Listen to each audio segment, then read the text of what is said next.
Hey, alright. I've been working on a 2003 Mitsubishi Lancer. Come across a problem that didn't really make much sense to me. Really annoyed me, actually. So I felt like I should put it on the internet. So the 03 Lancer had P0340 and P0335 codes showing for a camshaft position sensor and crankshaft position sensor. A TSB kept popping up saying that the camshaft support, being this housing here, could have abnormal wear. Which, it didn't really go any further to say that, but it said to replace that and the camshaft, which I was like, kind of what the hell. Oscilloscope, both sensors got signals on both, got them all the way at the ECM, so I was kind of left for a loss as to why it's not firing. In fact, the car was kind of firing too early and trying to backtrack, unplug the cam sensor, it would actually try to fire, but then shut down.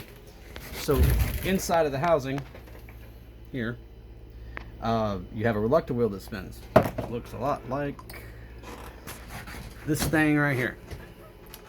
So that spins inside of it. However, looking into the sensor housing, what you're looking for is abnormal wear. You see that spot there? It don't look like much, but what is there is grooves that you can actually feel with your finger. So when I rub into it like this, after I've dried all the oil out of it, mind you, I can actually feel the grooves in the metal.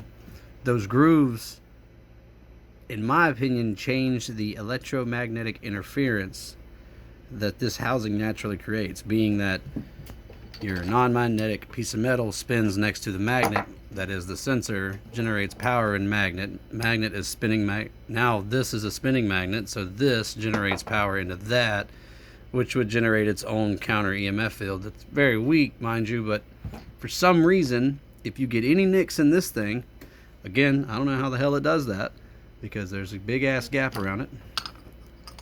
But if you get any nicks in this, suddenly it throws that off enough for the computer to be really damn confused, but still look alright on the oscilloscope to me. So if you're having this problem, you've checked your timing, you've changed your crank sensor, you've changed your cam sensor, and it still doesn't want to fire up, but it's giving you those two codes, replace that housing.